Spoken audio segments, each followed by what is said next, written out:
ಬಾಂಧವರಿಗೂ ಹಾಗೂ ಸಮಸ್ತ ನಾಗರಿಕರಿಗೂ ನಮಸ್ಕರಿಸುತ್ತಾ ಇದೇ ಡಿಸೆಂಬರ್ 7, 8 ಮತ್ತು 9ರಂದು ಕೃಷಿ ವಿಜ್ಞಾನಗಳ ವಿಶ್ವವಿದ್ಯಾಲಯ ಆವರಣದಲ್ಲಿ ಕೃಷಿ ಮೇಳವನ್ನು ಹಮ್ಮಿಕೊಂಡಿದೆ.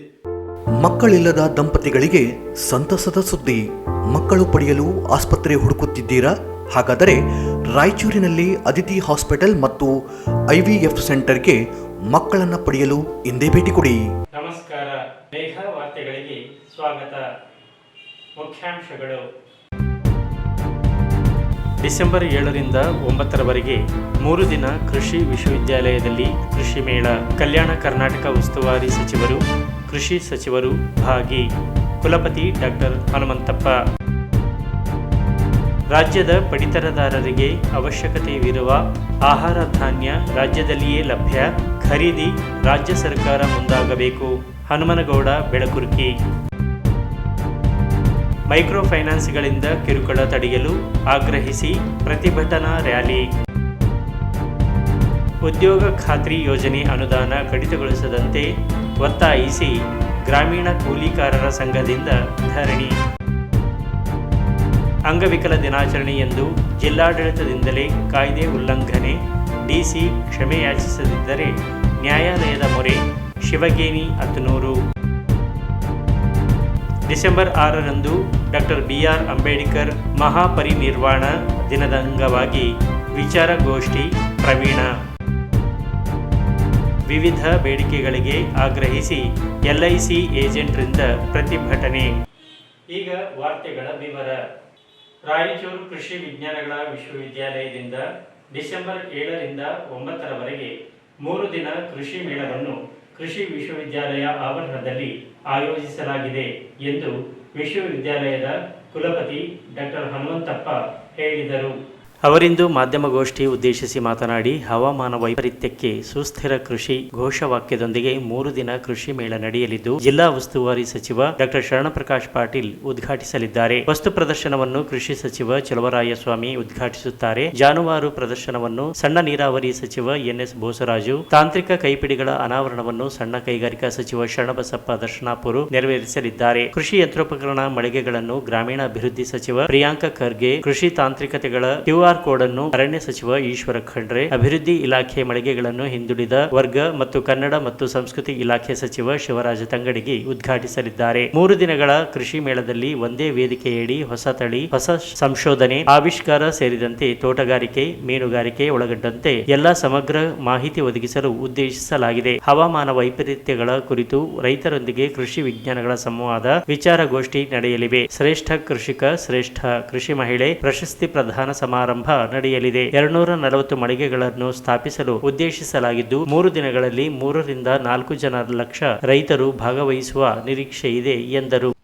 ಕೃಷಿ ವಿಜ್ಞಾನಗಳ ವಿಶ್ವವಿದ್ಯಾಲಯ ರಾಯಚೂರು ಆವರಣದಲ್ಲಿ ಕೃಷಿ ಮೇಳ 2024 ಇದೇ ಡಿಸೆಂಬರ್ 7, 8 ಮತ್ತು 9 3 ದಿನಗಳ ಕಾಲ ನಮ್ಮ ಆವರಣದಲ್ಲಿ ಹಮ್ಮಿಕೊಂಡಿದ್ದೀವಿ. ಈ ಕೃಷಿ ಮೇಳದ ಧ್ಯೇಯವಾಕ್ಯ ಅಂತಂದರೆ ಹವಾಮಾನ ವೈಪರೀತ್ಯಕ್ಕೆ ಸುಸ್ಥಿರ ಕೃಷಿ ಎನ್ನೋ ಶೀರ್ಷಿಕೆಯಡಿ ಈ ವರ್ಷದ ಕೃಷಿ ಮೇಳವನ್ನು ಹಮ್ಮಿಕೊಂಡಿದ್ದೀವಿ. ನಮ್ಮ ಕೃಷಿ ಮೇಳ ನಮ್ಮ ವಿಶ್ವವಿದ್ಯಾಲಯ ಮತ್ತು ಇತರೆ ಅಭಿವೃದ್ಧಿ ಇಲಾಖೆಗಳಾದ ಕೃಷಿ, ತೋಟಗಾರಿಕೆ, ಹೈನುಗಾರಿಕೆ ಮತ್ತು ರೇಷ್ಮೆ, ಅರಣ್ಯ, ಮೀನುಗಾರಿಕೆ ಹಾಗೂ ವಿವಿಧ ಖಾಸಗಿ ಕಂಪನಿಗಳ ಸಹಭಾಗಿತ್ವ, ಬೀಜ ಆಗಿರ್ಬೋದು, ಗೊಬ್ಬರ ಮತ್ತು ಯಂತ್ರೋಪಕರಣಗಳ ಒಂದು ಮಾಲೀಕರ ಒಂದು ಸಹಭಾಗಿತ್ವದಲ್ಲಿ ಈ ಒಂದು ಕೃಷಿ ಮೇಳವನ್ನು ಹಮ್ಮಿಕೊಂಡಿದ್ದೀವಿ. ಇದರ ಜೊತೆಗೆ ವಿವಿಧ ವಿಶ್ವವಿದ್ಯಾಲಯಗಳು ಮತ್ತು ICRನ ಸಂಸ್ಥೆಗಳು ಮತ್ತು NABARD ಸಂಸ್ಥೆಯ ಒಂದು ಸಹಯೋಗದೊಂದಿಗೆ ಈ ಒಂದು ಕೃಷಿ ಮೇಳವನ್ನು 3 ದಿನಗಳ ಕಾಲ ನಮ್ಮ ಆವರಣದಲ್ಲಿ ಹಮ್ಮಿಕೊಂಡಿದ್ದೀವಿ. ಮೊದಲನೇ ದಿನದ ಒಂದು ಕೃಷಿ ಮೇಳವನ್ನು ನಮ್ಮ ಶಿವಕುಮಾರ್ ಸ್ವಾಮೀಜಿ ಆಗಿರ್ತ ಕಪ್ಪದಗುಡ್ಡ ಶಿವಕುಮಾರ ಸ್ವಾಮೀಜಿ ಅವರ ದಿವ್ಯ ಸಾನ್ನಿಧ್ಯದಲ್ಲಿ ಮತ್ತು ಗೋಪೂಜೆಯ ಮುಖಾಂತರ ನಾವು ಅದನ್ನು ಉದ್ಘಾಟನೆ ಮಾಡಲಿದ್ದೇವೆ. ನಂತರ ಅದು ವೇದಿಕೆ ಕಾರ್ಯಕ್ರಮದಲ್ಲಿ ಅವರ ಒಂದು ಹಿತವಚನಗಳು ಮತ್ತು ನಮ್ಮ ವಿಜ್ಞಾನಿಗಳು ಮತ್ತು ಶ್ರೇಷ್ಠ ಕೃಷಿಕ ಮತ್ತು ಕೃಷಿಕ ಮಹಿಳೆಯರ ಪ್ರಗತಿಪರ ಕೃಷಿಕರು ನೇರವಾಗಿ ರೈತರೊಡನೆ ಚರ್ಚೆ ಮಾಡಲಿದ್ದಾರೆ.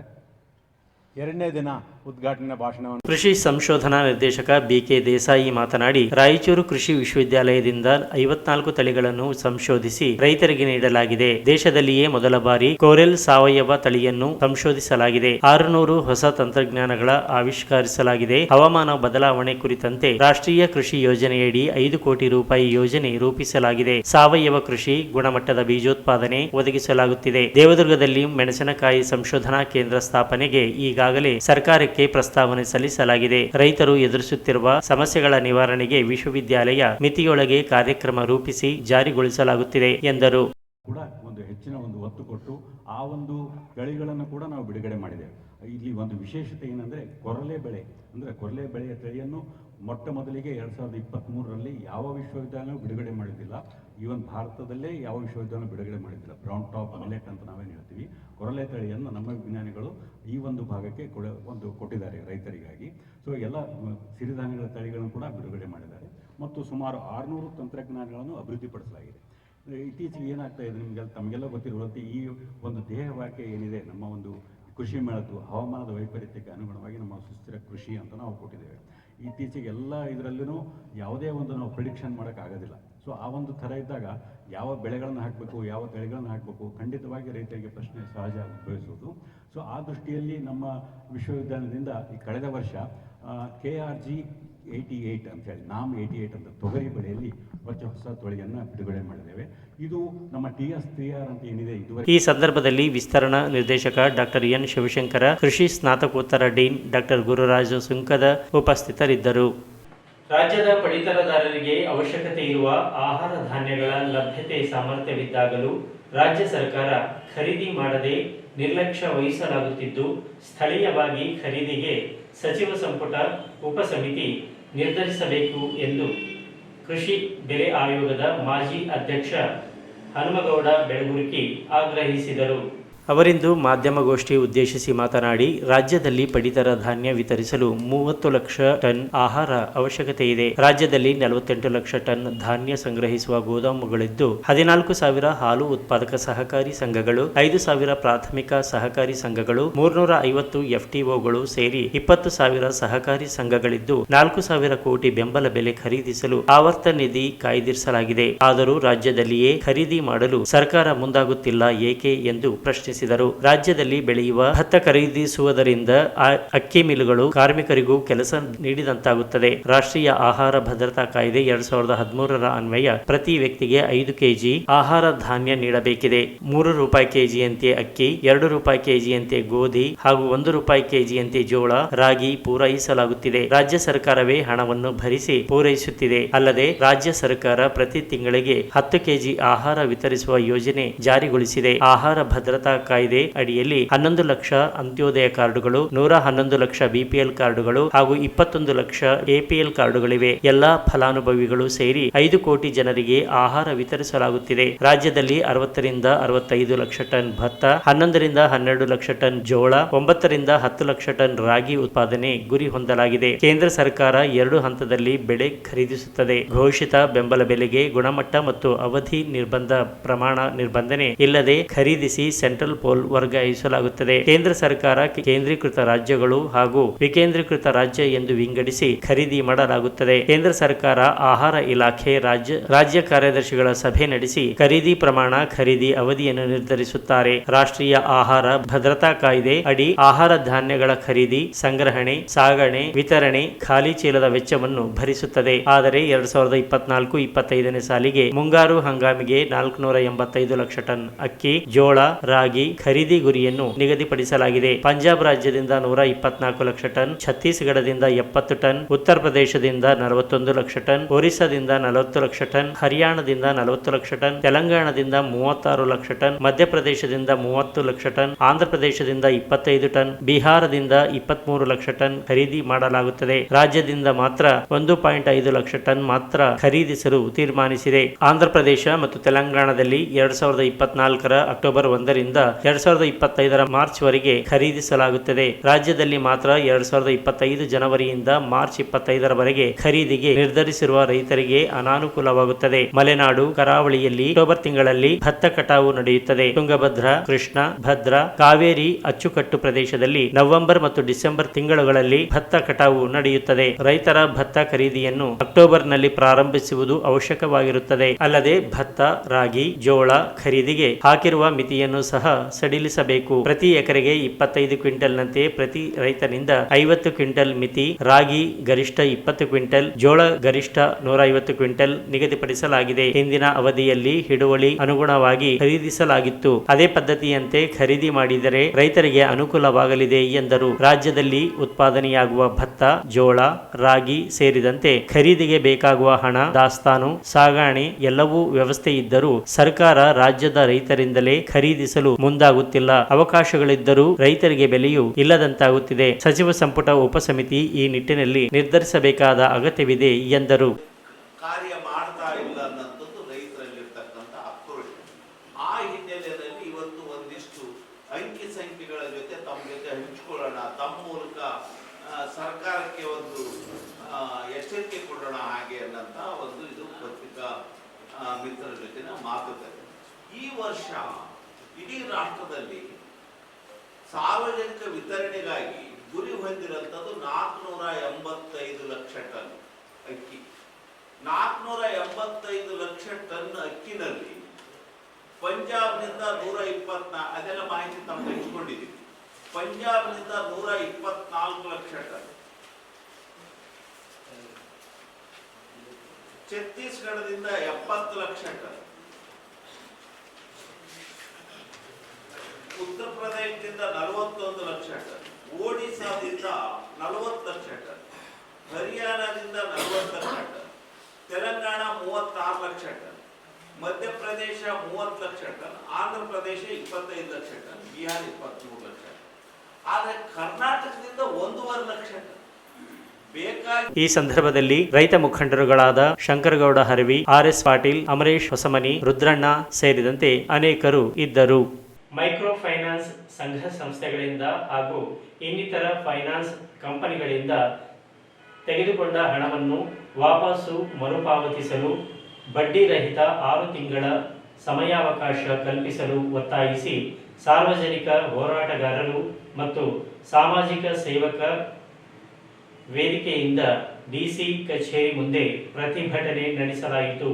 ಮೈಕ್ರೋ ಫೈನಾನ್ಸ್ NGOಗಳು ಸಂಘ ಸಂಸ್ಥೆಗಳಿಂದ ವಾರ 15 ದಿನಗಳಿಗೊಮ್ಮೆ, ತಿಂಗಳಿಗೊಮ್ಮೆ ವಾರ, ಮಾಸಿಕ ಕಂತು ಪ್ರಕಾರ ಮರುಪಾವತಿ ನೀಡಲು ಸಾಲ ಪಡೆದುಕೊಂಡಿದ್ದು, ಆದರೆ ಈಗಿನ ಪರಿಸ್ಥಿತಿಯಲ್ಲಿ ಪ್ರತಿಯೊಂದು ಮನೆಯಲ್ಲಿ ಒಂದಿಲ್ಲೊಂದು ದುರ್ಘಟನೆ ನಡೆಯುತ್ತಿರುತ್ತದೆ ಮತ್ತು ನಮ್ಮ ವ್ಯಾಪಾರಗಳು ನಡೆಯದೆ ವಾಪಸ್ಸು ನೀಡುವ ಪರಿಸ್ಥಿತಿ ಇಲ್ಲದೆ ಪರದಾಡುತ್ತಿದ್ದೇವೆ. ಆದರೆ ಫೈನಾನ್ಸ್ ಕಂಪನಿಗಳ ಏಜೆಂಟ್ಗಳು ಬೆಳಗ್ಗೆ 5 ಗಂಟೆಯಿಂದ ರಾತ್ರಿ 1 ಗಂಟೆಯವರೆಗೆ ಮನೆಯೊಳಗೆ ಅಕ್ರಮವಾಗಿ ಪ್ರವೇಶಿಸಿ ಅಥವಾ ಮನೆಯ ಅಂಗಳದಲ್ಲಿ ನಿಂತು ಓಣಿಯಲ್ಲಿ ನಮ್ಮ ಮರ್ಯಾದೆಗೆ ಧಕ್ಕೆ ಉಂಟು ಮಾಡುತ್ತಿದ್ದಾರೆ ಎಂದು ಆಪಾದಿಸಿದ್ದಾರೆ. ಏಜೆಂಟರ ಬೆದರಿಕೆ ಹಾಗೂ ಅವಾಚ್ಯ ಶಬ್ದಗಳಿಂದ ನಿಂದಿಸಿ ಇನ್ನೂ ಸಾಲ ಮಾಡಿಕೊಡಿ, ಇಲ್ಲ ಅಂದ್ರೆ ನಿಮ್ಮ ಕಿಡ್ನಿ ಮಾರಾಟ ಮಾಡಿಕೊಡಿ, ಇಲ್ಲವಾದರೆ ಮನೆಯಲ್ಲಿರುವ ವಸ್ತುಗಳನ್ನು ಮಾರಾಟ ಮಾಡಿ ಹಣ ನಮಗೆ ನೀಡಿ, ಇಲ್ಲವಾದರೆ ರೈಲು ಹಳಿಗೆ ಬಿದ್ದು ಸಾಯಿರಿ, ಇಲ್ಲವಾದಲ್ಲಿ ನಾವುಗಳು ನಮ್ಮೆಲ್ಲರ ಮನೆಯಿಂದ ಹೋಗುವುದಿಲ್ಲ ಮತ್ತು ನಮ್ಮ ಕಂಪನಿಗಳಿಂದ ದಿನಕ್ಕೆ 100 ಸಲ ಕರೆ ಮಾಡಿ ಹಿಂಸೆ ನೀಡುತ್ತೇವೆ ಎಂದು ಬೆದರಿಸುತ್ತಿದ್ದಾರೆ ಎಂದು ದೂರಿದರು. ಫೈನಾನ್ಸ್ ಕಂಪನಿಗಳಿಂದ ಜೀವನಕ್ಕೆ ಅನಾಹುತ ಆಗುವ ಸಂಭವ ಉದ್ಭವಿಸಿದೆ. ಸಾಲ ವಾಪಸ್ ನೀಡುವುದಿಲ್ಲ ಎಂದು ಹೇಳುವುದಿಲ್ಲ. 6 ತಿಂಗಳ ಸಮಯ ಅವಕಾಶ ಕೊಡಿಸಬೇಕು ಎಂದು ಒತ್ತಾಯಿಸಿದ ಮನವಿಯನ್ನು ಜಿಲ್ಲಾಧಿಕಾರಿಗಳಿಗೆ ಸಲ್ಲಿಸಲಾಯಿತು.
ಪ್ರತಿಭಟನೆಯಲ್ಲಿ ಅಂಬಾಜಿರಾವ್ ಮೈದರಿಕರ್, ಅಹಮದ್ ಬೇಗ್, ಮಸೂದ್ ಅಲಿ ಸೇರಿದಂತೆ ಸಾಲ ಪಡೆದ ಮಹಿಳೆಯರು ಭಾಗವಹಿಸಿದ್ದರು.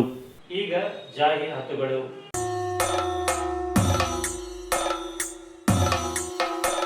ಎಲ್ಲ ರೈತ ಬಾಂಧವರಿಗೂ ಹಾಗೂ ಸಮಸ್ತ ನಾಗರಿಕರಿಗೂ ನಮಸ್ಕರಿಸುತ್ತಾ, ಇದೇ ಡಿಸೆಂಬರ್ 7, 8 ಮತ್ತು 9ರಂದು ಕೃಷಿ ವಿಜ್ಞಾನಗಳ ವಿಶ್ವವಿದ್ಯಾಲಯ ಆವರಣದಲ್ಲಿ ಕೃಷಿ ಮೇಳವನ್ನು ಹಮ್ಮಿಕೊಂಡಿದ್ವಿ.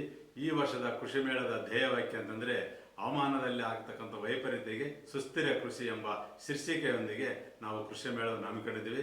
ಈ ಕಲ್ಯಾಣ ಕರ್ನಾಟಕದ 7 ಜಿಲ್ಲೆಗಳಲ್ಲಿ ಭೌಗೋಳಿಕ ಪ್ರದೇಶ ಬೇರೆ ಬೇರೆ ಆಗಿರೋದ್ರಿಂದ ಈ ಒಂದು ವಾತಾವರಣಕ್ಕೆ ಸಂಬಂಧಿಸಿದಂತೆ ಯಾವ ರೀತಿ ಕೃಷಿ ಬೆಳೆಗಳನ್ನು ಬೆಳಿಬೇಕನ್ನೋದ್ರ ಬಗ್ಗೆ ಮುಖ್ಯವಾಗಿ ಈ ಒಂದು ಶೀರ್ಷಿಕೆಯೊಂದಿಗೆ ನಾವು ಈ ಕೃಷಿ ಮೇಳ ಹಮ್ಮಿಕೊಂಡಿದ್ವಿ. ಇದು ಕೃಷಿಕರಿಗೆ ಒಂದು ಹಬ್ಬ ಅಥವಾ ಜಾತ್ರೆ ಅಂತಂದ್ರೆ ತಪ್ಪಾಗಲಾರದು. ಇಂಥ ಒಂದು ಕೃಷಿ ಮೇಳದಲ್ಲಿ ನಮ್ಮ ಜೊತೆಗೆ ಅನೇಕ ಅಭಿವೃದ್ಧಿ ಇಲಾಖೆಗಳಾಗಿರ್ತಕ್ಕಂಥ ಕೃಷಿ, ತೋಟಗಾರಿಕೆ, ಹೈನುಗಾರಿಕೆ, ಪಶುಪಾಲನೆ ಮತ್ತು ರೇಷ್ಮೆ ಮತ್ತು ಮೀನುಗಾರಿಕೆ ಕೃಷಿಗಳು ಒಂದು ಸೌಭಾಗ್ಯತ್ವದಲ್ಲಿ ನಾವು ನಡೀತೇವೆ. ಇದರ ಜೊತೆಗೆ ಖಾಸಗಿ ಕಂಪನಿಗಳಾಗಿರ್ತಕ್ಕಂಥ ಬೀಜ ಆಗಿರ್ಬೋದು, ಗೊಬ್ಬರ ಆಗಿರ್ಬೋದು, ಕೀಟನಾಶಕಗಳ ಒಂದು ಮಾಲೀಕರು ಸಹ ಇದರಲ್ಲಿ ಭಾಗವಹಿಸಿದರೆ ಇಂಥ ಒಂದು ಕೃಷಿ ಮೇಳ ರೈತರ ಎಲ್ಲ ಸಮಸ್ಯೆಗಳಿಗೆ ಒಂದೇ ಸೂರಿನ ಉತ್ತರ ಕೊಡ್ತಕ್ಕಂಥ ಒಂದು ವೇದಿಕೆ ಅಂತಂದರೆ ಈ ಕೃಷಿ ಮೇಳ. ಇಂಥ ಒಂದು ಕೃಷಿ ಮೇಳದ ಪ್ರಾಯೋಜಕವನ್ನು ಮತ್ತು ಇದರ ಒಂದು ಲಾಭವನ್ನು ಪಡೆಯಬೇಕಂದ್ರೆ ಎಲ್ಲ ನಮ್ಮ ರೈತ ಬಾಂಧವರು ಅವರೆಲ್ಲ ಸಮಸ್ಯೆಗಳಿಗೆ ನೇರವಾಗಿ ವಿಜ್ಞಾನಿಗಳು ಹಾಗೂ ಶ್ರೇಷ್ಠ ಕೃಷಿಕ ಮತ್ತು ಶ್ರೇಷ್ಠ ಕೃಷಿಕ ಮಹಿಳೆಯರ ಒಂದು ಜೊತೆಗೆ ನೇರವಾಗಿ ಚರ್ಚೆ ಮಾಡಿ ಅವರ ಒಂದು ಸಮಸ್ಯೆಗಳನ್ನು ಬಗೆಹರಿಸಿಕೊಳ್ಳುವಂಥ ಒಂದು ನಾಗರಿಕರು ಮತ್ತು ರೈತಾಪಿಗಳು ಮತ್ತು ಕಸುಬುದಾರರು ಇದರಲ್ಲಿ ಭಾಗವಹಿಸಿ ಅವರ ಸಮಸ್ಯೆಗಳನ್ನು ಇದೇ ಡಿಸೆಂಬರ್ 7 ಮತ್ತು 8, 9 ನಡೆಯುವ 3 ದಿನಗಳನ್ನು ಪಾಲ್ಗೊಂಡು ಅವರ ಸಮಸ್ಯೆಗಳನ್ನು ಬಗೆಹರಿಸಿಕೊಳ್ಬೇಕಂತ ತಮಗೆಲ್ಲರಿಗೂ ಮತ್ತೊಮ್ಮೆ ಸ್ವಾಗತವನ್ನು ಕೋರುತ್ತೇನೆ.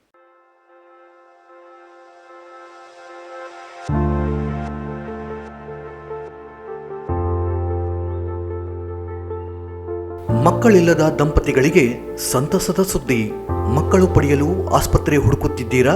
ಹಾಗಾದರೆ ರಾಯಚೂರಿನಲ್ಲಿ ಅದಿತಿ ಹಾಸ್ಪಿಟಲ್ ಮತ್ತು ಐವಿಎಫ್ ಸೆಂಟರ್ಗೆ ಮಕ್ಕಳನ್ನು ಪಡೆಯಲು ಇಂದೇ ಭೇಟಿ ಕೊಡಿ. ನಮ್ಮಲ್ಲಿರುವ ಸೌಲಭ್ಯಗಳು ಎಂದರೆ ಇನ್ಫರ್ಟಿಲಿಟಿ ಅಥವಾ ಐಯುವಿ ಸೆಟಪ್ ಅಥವಾ IVF, ICSI facility, adolescent care, ultrasound facility, menopausal care, pregnancy care, advance laparoscopy, hysteroscopy facility, hitech OT, labour room, ಎನ್ಐಸಿಡಬ್ಲ್ಯೂ facility, CTG machine, painless delivery. ಇವುಗಳಲ್ಲದೆ ವಿಶೇಷವಾಗಿ IUI, IVF, blastocyst culture, laser assisted hatching, embryo freezing, donor egg and sperm service, surrogacy, male infertility management, laparoscopy, hysteroscopy, 3D ultrasound ಈ ಎಲ್ಲ ಸೌಲಭ್ಯಗಳು ನಮ್ಮಲ್ಲಿವೆ.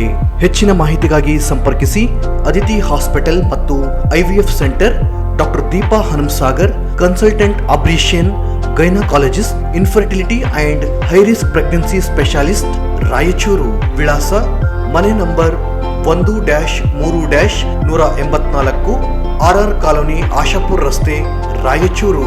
Phone ಸಂಖ್ಯೆ 87818923336 ಅಥವಾ landline 085322302000. ನಮಸ್ಕಾರ ಎಲ್ಲರಿಗೂ. ನಾನು doctor Deepa Hanumasagar, Aditi hospital, Ashapur road, ರಾಯಚೂರಿಂದ. ನಾನು ಸುಮಾರು 2007ರಿಂದ ರಾಯಚೂರಲ್ಲಿ ಪ್ರಾಕ್ಟೀಸ್ ಮಾಡ್ತಿದ್ದೀನಿ. ಬಂಜೆತನ ನಿವಾರಣಾ, high risk pregnancy, laparoscopy surgeries ಅದೆಲ್ಲ ನಮ್ಮ ಸ್ಪೆಷಲೈಸೇಷನ್ನು. ನಮ್ಮ ಹಾಸ್ಪಿಟ್ಲಲ್ಲಿ ಸಾವಿರಾರು ಜನಕ್ಕೆ 20 ವರ್ಷ, 18 ವರ್ಷ, 15 ವರ್ಷದಿಂದ ಮಕ್ಕಳಾಗದೇ ಇರೋರೆಲ್ಲರೂ ಬಂದು ಟ್ರೀಟ್ಮೆಂಟ್ ತೊಗೊಂಡು, ಕೆಲವೊಬ್ಬರು ನ್ಯಾಚುರಲ್ ಆಗಿ, ಕೆಲವೊಬ್ಬರು IVF ಹೆಲ್ಪ್ ತೊಗೊಂಡು ಕನ್ಸೀವ್ ಆಗಿದ್ದಾರೆ. ನಿಮ್ಗೆ ಯಾರಿಗಾದರೂ ಆ ಥರ ಏನಾದರೂ ಪ್ರಾಬ್ಲಮ್ ಇದ್ದರೆ ಕೆಳಗೆ ಕೊಟ್ಟ ನಂಬರ್ಗೆ ಕಾಂಟ್ಯಾಕ್ಟ್ ಮಾಡಿ. ನಾವು 24/7 ಸರ್ವಿಸ್ ಇರುತ್ತೆ. ನೀವು ಯಾರಾದರೂ ಬಂದು ನಮ್ಮನ್ನು ಕಾಂಟ್ಯಾಕ್ಟ್ ಮಾಡಿ ಈ ಸರ್ವಿಸ್ ತೊಗೋಬೋದು. ಧನ್ಯವಾದಗಳು. ಜಾಹೀರಾತಿನ ನಂತರ ಪುನಃ ಮೇಘಾ ವಾರ್ತೆಗಳಿಗೆ ಸ್ವಾಗತ. ಉದ್ಯೋಗ ಖಾತ್ರಿ ಯೋಜನೆಯಡಿ ಹೊಸ ನೀತಿ ನಿಯಮಗಳನ್ನು ಬದಲಾವಣೆಯಿಂದಾಗಿ 100 ದಿನಗಳ ಕೆಲಸ ದೊರೆಯದೆ ಗೋಳೆ ಹೋಗುತ್ತಿದ್ದಾರೆ. ಕೆಲಸದ ಹಕ್ಕು ಕೇಂದ್ರ ಸರ್ಕಾರ ಕಿತ್ತುಕೊಳ್ಳುತ್ತಿದ್ದನ್ನು ಖಂಡಿಸಿ ಗ್ರಾಮೀಣ ಕೂಲಿ ಕಾರ್ಮಿಕರ ಸಂಘಟನೆ ವತಿಯಿಂದ ನಗರದ ಟಿಪ್ಪು ಸುಲ್ತಾನ್ ಉದ್ಯಾನವನದಲ್ಲಿ ಪ್ರತಿಭಟನೆ ನಡೆಸಿ ಜಿಲ್ಲಾಧಿಕಾರಿ ಕಚೇರಿ ಅಧಿಕಾರಿ ಮೂಲಕ ಪ್ರಧಾನಮಂತ್ರಿಗಳಿಗೆ ಮನವಿ ಸಲ್ಲಿಸಿದರು. ನರೇಗಾ ಕಾನೂನು ಅಡಿಯಲ್ಲಿ ಗ್ರಾಮೀಣ ಭಾಗದ ಕಾರ್ಮಿಕರಿಗೆ 100 ದಿನಗಳ ಕೆಲಸದ ಗ್ಯಾರಂಟಿ ನೀಡಿತ್ತು. ಈ ಕಾನೂನು ಅಡಿಯಲ್ಲಿ ಕೋಟ್ಯಾಂತರ ಕಾರ್ಮಿಕರು ಕೆಲಸ ಮಾಡಿ ತಮ್ಮ ಸಂಕಷ್ಟದ ಜೀವನ ನಿರ್ವಹಣೆ ಮಾಡುತ್ತಿದ್ದರು. ಕೂಲಿ ಕಾರ್ಮಿಕರು ನಗರ ಪ್ರದೇಶಗಳಿಗೆ ವಲಸೆ ಹೋಗುವುದನ್ನು ನಿಂತಿತ್ತು. ಆದರೆ ಇತ್ತೀಚಿನ ದಿನಗಳಲ್ಲಿ ಸರ್ಕಾರದ ಹೊಸ ನೀತಿಗಳ ಬದಲಾವಣೆಯಿಂದಾಗಿ ಕಾರ್ಮಿಕರಿಗೆ ಸರಿಯಾಗಿ 100 ದಿನಗಳ ಖಾತ್ರಿ ಕೆಲಸ ಸಿಗುತ್ತಿಲ್ಲ ಎಂದು ದೂರಿದರು. ಕುಟುಂಬಕ್ಕೆ 200 ದಿನಗಳ ಕೆಲಸ ನೀಡಬೇಕು, 600 ಕೂಲಿ ನಿಗದಿಪಡಿಸಬೇಕು, ಕೆಲಸದ ವೇಳೆ ಸಾವನ್ನಪ್ಪಿದವರಿಗೆ 5 ಲಕ್ಷ ಪರಿಹಾರ ನೀಡಬೇಕು, ಉದ್ಯೋಗ ಖಾತ್ರಿ ಕಾರ್ಮಿಕರಿಗೆ ಬಜೆಟ್ನಲ್ಲಿ ಮೀಸಲಿಡಬೇಕಾದ ಹಣ ಕೇಂದ್ರ ಸರ್ಕಾರ ಪ್ರತಿ ವರ್ಷ ಕಡಿಮೆ ಮಾಡುತ್ತಾ ಬರುತ್ತಿದೆ. ಇದರಿಂದ ಕಾರ್ಮಿಕರಿಗೆ 100 ದಿನಗಳ ಉದ್ಯೋಗ ಖಾತ್ರಿ ಕೆಲಸದ ಹಕ್ಕು ಕೇಂದ್ರ ಸರ್ಕಾರ ಕಿತ್ತುಕೊಳ್ಳುತ್ತಿದೆ. ಸಮಯಕ್ಕೆ ಕೆಲಸ ಮಾಡಿದ ಕಾರ್ಮಿಕರಿಗೆ ಪಾವತಿಯಾಗುತ್ತಿಲ್ಲ. ಆದ್ದರಿಂದ ಕೇಂದ್ರ ಸರ್ಕಾರ ತಮ್ಮ ಬಜೆಟ್ನಲ್ಲಿ 2 ಲಕ್ಷ ಕೋಟಿ ಹಣ ಮೀಸಲಿಡಬೇಕು ಎಂದು ಒತ್ತಾಯಿಸಿದರು. ಈ ವರ್ಷ ಕೆಲಸ ಮಾಡಿದ ಕಾರ್ಮಿಕರ ಬಾಕಿ ಕೂಲಿ ಹಣ ತಕ್ಷಣ ಬಿಡುಗಡೆಗೊಳಿಸಬೇಕು. ಗಂಡ ಬಿಟ್ಟಿರುವ ವಿಚ್ಛೇದನ ಮಹಿಳೆಯರಿಗೆ ವಿಶೇಷವಾಗಿ ಪ್ರತ್ಯೇಕವಾಗಿ ರೇಷನ್ ಕಾರ್ಡ್ ನೀಡಬೇಕು. ದೇಶದಲ್ಲಿ ಅಪೌಷ್ಟಿಕ ಮಕ್ಕಳು ಹಾಗೂ ಮಹಿಳೆಯರ ಸ್ಥಿತಿ ಚಿಂತಾಜನಕವಾಗಿದೆ. ಅಗತ್ಯ ದಿನಸಿ ಸಾಮಗ್ರಿಗಳ ಬೆಲೆ ಗಗನಕ್ಕೇರಿದ್ದರಿಂದ ಜೀವನ ಕಷ್ಟಕರವಾಗಿದೆ. ದಿನ ಬಳಕೆ ಸಾಮಗ್ರಿಗಳ ಬೆಲೆ ಇಳಿಕೆ ಮಾಡಬೇಕು. ಬಡತನ ರೇಖೆಗಿಂತ ಕೆಳಗಿರುವ ಕುಟುಂಬಗಳಿಗೆ ಸರ್ಕಾರ ರಾಗಿ, ಜೋಳ, ತೊಗರಿಬೇಳೆ ಹಾಗೂ ಎಣ್ಣೆ ನ್ಯಾಯಬೆಲೆ ಅಂಗಡಿಯ ಮೂಲಕ ವಿತರಿಸಬೇಕು ಎಂದು ಮನವಿ ಮಾಡಿದರು. ಹೊಸ ಪಡಿತರ ಚೀಟಿಗೆ ಅರ್ಜಿ ಸಲ್ಲಿಸಲು ಅವಕಾಶ ಹಾಗೂ ಅರ್ಜಿ ಸಲ್ಲಿಸಿ ವರ್ಷಗಳು ಕಳೆದರೂ ಪಡಿತರ ಚೀಟಿ ದೊರೆಯುತ್ತಿಲ್ಲ. ಅರ್ಹರು ತೊಂದರೆ ಅನುಭವಿಸುತ್ತಿದ್ದಾರೆ. ಅರ್ಜಿ ಸಲ್ಲಿಸಿದ ಕುಟುಂಬಗಳಿಗೆ ಕಾರ್ಡ್ ನೀಡಬೇಕು ಎಂದು ಆಗ್ರಹಿಸಿದರು.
ಈ ಸಂದರ್ಭದಲ್ಲಿ ಬಸವರಾಜ, ಗೋವಿಂದ, ಮಾರ್ಯಮ್ಮ, ಹುಚ್ಚಮ್ಮ, ಕರ್ಯಮ್ಮ, ನರಸಮ್ಮ, ತಾಯಪ್ಪ, ಹುಚ್ಚಪ್ಪ ಕುರುಡಿ ಸೇರಿದಂತೆ 100 ಕೂಲಿ ಕಾರ್ಮಿಕರು ಭಾಗವಹಿಸಿದ್ದರು. ಜಿಲ್ಲಾಡಳಿತದಿಂದ ಆಯೋಜಿಸಲಾಗಿದ್ದ ವಿಶ್ವ ವಿಕಲಚೇತನರ ದಿನಾಚರಣೆ ಕಾರ್ಯಕ್ರಮದಲ್ಲಿ ವಿಕಲಚೇತನರಿಗೆ ಸೂಕ್ತ ವ್ಯವಸ್ಥೆ ಮಾಡದೆ ಜಿಲ್ಲಾಧಿಕಾರಿಗಳೇ ಅಂಗವಿಕಲ ಕಾಯ್ದೆಯನ್ನು ಉಲ್ಲಂಘಿಸಿದ್ದಾರೆ.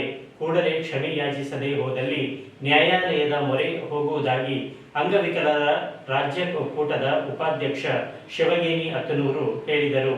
ಅವರಿಂದು ಮಾಧ್ಯಮಗೋಷ್ಠಿ ಉದ್ದೇಶಿಸಿ ಮಾತನಾಡಿ, ಡಿಸೆಂಬರ್ 3ರಂದು ಪಂಡಿತ ಸಿದ್ದರಾಮ ಜಂಬಲದಿನ್ನಿ ರಂಗಮಂದಿರದಲ್ಲಿ ವಿಶ್ವ ವಿಕಲಚೇತನರ ದಿನಾಚರಣೆ ಆಯೋಜಿಸಲಾಗಿತ್ತು.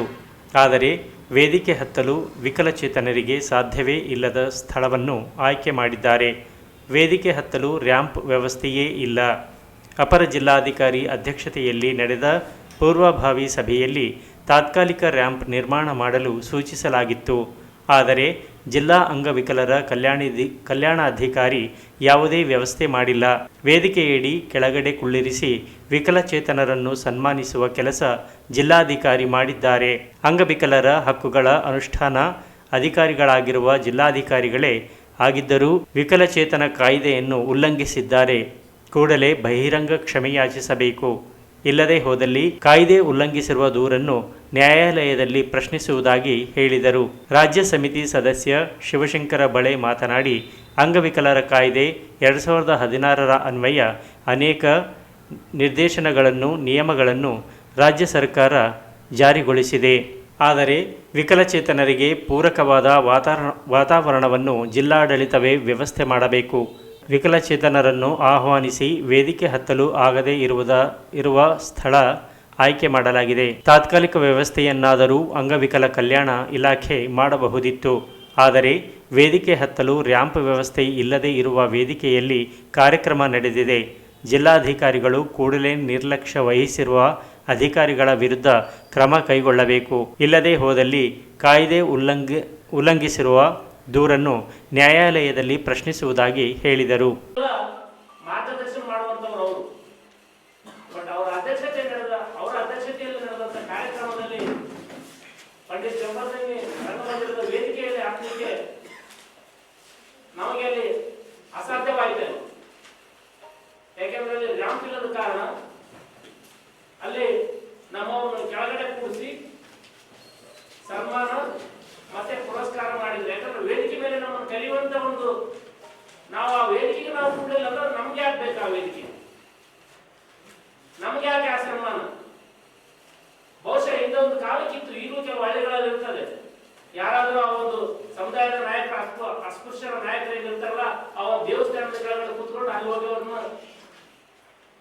ಗೌರವ ಮಾಡುವಂತದ್ದು ದೇವಸ್ಥಾನದ ಒಳಗಡೆ ಕಳ್ಕೊಳ್ಳೋದು. ಆ ರೀತಿ ಇವತ್ತು ನಮ್ಮ ಅಂಗವಿಕಲರು ಕೂಡ ಸರ್ಕಾರ ನೋಡ್ಕೊಳ್ಳಿಕ್ಕೆ ಒಂದು ಸ್ಪಷ್ಟ ಚಿತ್ರಣ.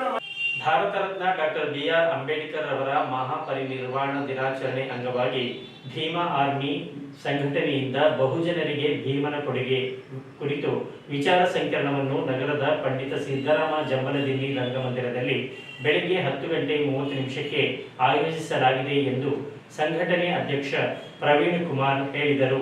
ಅವರಿಂದು ಮಾಧ್ಯಮಗೋಷ್ಠಿ ಉದ್ದೇಶಿಸಿ ಮಾತನಾಡಿ, ದೇಶಕ್ಕೆ ಮಾದರಿಯ ಸಂವಿಧಾನ ಕರ್ತೃ ಕೇವಲ ಒಂದು ಸಮುದಾಯ, ಜಾತಿ, ಧರ್ಮಕ್ಕೆ ಸೀಮಿತವಾಗಿಲ್ಲ. ದೇಶದ ಪ್ರತಿಯೊಬ್ಬ ನಾಗರಿಕನಿಗೂ ಹಕ್ಕುಗಳನ್ನು ನೀಡಿರುವ ಸಂವಿಧಾನ ನೀಡಿದ್ದಾರೆ. ವಿಷಯದ ಕುರಿತಂತೆ ವಿಠ್ಠಲ ಕಲಬುರ್ಗಿ ಮತ್ತು ಯಶ್ಪಾಲ್ ಘೋರೆ ಮಾತನಾಡಲಿದ್ದಾರೆ. ಪ್ರಗತಿಪರರು, ವಿವಿಧ ಸಂಘಟನೆಗಳ ಪದಾಧಿಕಾರಿಗಳು, ಕಾರ್ಯಕರ್ತರು ಭಾಗವಹಿಸಿ ಯಶಸ್ವಿಗೊಳಿಸುವಂತೆ ಮನವಿ ಮಾಡಿದರು. ಇದೇ ಮೊದಲ ಬಾರಿಗೆ ರಾಯಚೂರು ನಗರದಲ್ಲಿ ಡಾಕ್ಟರ್ ಬಾಬಾ ಸಾಹೇಬ್ ಅಂಬೇಡ್ಕರ್ ಅವರ 60ನೇ ಮಹಾಪರಿನಿರ್ವಾಣ ದಿನದ ಕಾರ್ಯಕ್ರಮವನ್ನು ಹಮ್ಮಿಕೊಂಡಿದ್ದು ಎಲ್ಲ ಸಮುದಾಯ ಮುಖಂಡರು ಹಾಗೂ ಹಿರಿಯರು, ಬುದ್ಧಿಜೀವಿಗಳು ಹಾಗೂ ವಿದ್ಯಾರ್ಥಿಗಳು ಈ ಕಾರ್ಯಕ್ರಮದಲ್ಲಿ ಭಾಗವಹಿಸಲಿದ್ದಾರೆ. ಈ ಒಂದು ವಿಚಾರ ಪತ್ರಿಕಾ ವರದಿಗಾರರು ಎಲ್ಲರೂ ನಮ್ಮ ಪತ್ರಿಕೆಯಲ್ಲಿ ಪ್ರದರ್ಶನ ಮಾಡುವ ಮೂಲಕ ಕಾರ್ಯಕ್ರಮವನ್ನು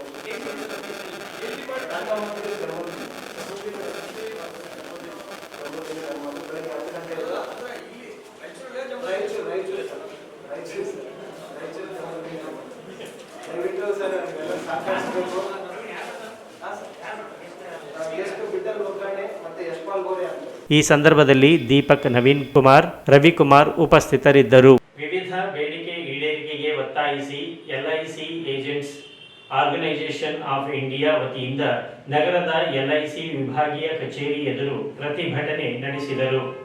ಕಮಿಷನ್ ಹಿಂಪಡೆಯುವ ಕ್ಯಾಬ್ಯಾಕ್ ಪದ್ಧತಿ ತಕ್ಷಣ ವಾಪಸ್ಸಾಗಬೇಕು. ಪ್ರತಿನಿಧಿಗಳ ಮೊದಲ ವರ್ಷದ ಕಮಿಷನ್ ಪದ್ಧತಿ ಈ ಹಿಂದಿನಂತೆ ಮುಂದುವರಿಸಬೇಕು. ಹೊಸ ಪಾಲಿಸಿ ಪಡೆಯಲು ವಯೋಮಿತಿ 55ಕ್ಕಿಂತ ಹೆಚ್ಚಿಸಬೇಕು. ಈಗ ಹಾಕಿರುವ ನಿರ್ಬಂಧ ತಕ್ಷಣ ವಾಪಸ್ಸಾಗಬೇಕು ಎಂದು ಒತ್ತಾಯಿಸಿದರು. ಪಾಲಿಸಿದಾರರ ಬೋನಸ್ ಹೆಚ್ಚಿಸಬೇಕು. ಸಂಸ್ಥೆಯು ಹೂಡಿಕೆಯು ಲಾಭದಾಯಕವಾಗಿರಬೇಕು. ವಿಮಾ ಕಂತಿನ ಮೇಲೆ ಹಾಕಿರುವ GST ಸಂಪೂರ್ಣವಾಗಿ ವಾಪಸ್ ಆಗಬೇಕು ಎಂದು ಮನವಿ ಮಾಡಿದರು. ಈ ಸಾರ್ವಜನಿಕ ಉದ್ಯಮಿಗೆ ತದ್ವಿರುವಾಗಿರುವಂತಹ ನೀತಿಗಳನ್ನ ತರ್ತಾ ಇದ್ದೀರಿ, ಅದು ಯಾವುದೇ ಕಾರಣಕ್ಕಾಗಿ ನಾವು ಒಪ್ಪೋದಿಲ್ಲ. ನಾವು ಸದಾ ನಿಮ್ ಜೊತೆಗಿರ್ತೀವಿ ಅಂತ ಹೇಳ್ತಾನೆ. ಮುಂದಿನ ದಿನಗಳಲ್ಲಿ ನಾವು ಈ IIDA ಮಾರ್ಕ್ಸ್ ಸರ್ಕಲ್ ಸಂಬಂಧಪಟ್ಟಂತೆ ಸಂಘಟನೆ ನಿಮ್ಗೆಲ್ರಿಗೂ ಎಜುಕೇಟ್ ಮಾಡಲಿಕ್ಕೆ ಎಲ್ಲ ಬ್ರಾಂಚ್ಗಳಲ್ಲಿ ನಾವು ಬಂದು ಹಲವಾರು ರೀತಿಯ ಸಬ್ ಕ್ಲಾಸ್ ಬಹಳ ಇದೆ, ಅದನ್ನ ಸಂಪೂರ್ಣವಾದ ವಿವರಣೆ ನಾವು ಸಂಘಟನೆಯಿಂದ ತೆಗೆದುಕೊಳ್ತೀವಿ. ಪ್ರತಿಭಟನೆಯಲ್ಲಿ ಸಂಘಟನೆ ರಾಷ್ಟ್ರೀಯ ಕಾರ್ಯಾಧ್ಯಕ್ಷ L ಮಂಜುನಾಥ, ರಾಜ್ಯಾಧ್ಯಕ್ಷ ಲೋಕೇಶ್ ಶೆಟ್ಟಿ, ವಿಭಾಗೀಯ ಅಧ್ಯಕ್ಷ G ಶ್ರೀನಿವಾಸ, ಪ್ರಧಾನ ಕಾರ್ಯದರ್ಶಿ BS ಸಿದ್ದಣ್ಣ, ಸ್ಥಳೀಯ ಕಾರ್ಯದರ್ಶಿ ಶಿವರಾಜ ಪತ್ತೇಪುರು, ಖಜಾಂಚಿ ವಲಿ ಮೊಹಿನುದ್ದೀನ್, Channareddy, VS Patil, BS Munireddy, Lakshmana, Basavaraj Patil, M Ravi ಸೇರಿದಂತೆ ಅನೇಕರು ಭಾಗವಹಿಸಿದ್ದರು. ಇಲ್ಲಿಗೆ ಮೇಘಾ ವಾರ್ತೆಗಳು ಮುಕ್ತಾಯವಾದವು. ಮುಂದಿನ ಮೇಘಾ ವಾರ್ತೆಗಳೊಂದಿಗೆ ಪುನಃ ಭೇಟಿಯಾಗೋಣ. ವಂದನೆಗಳು.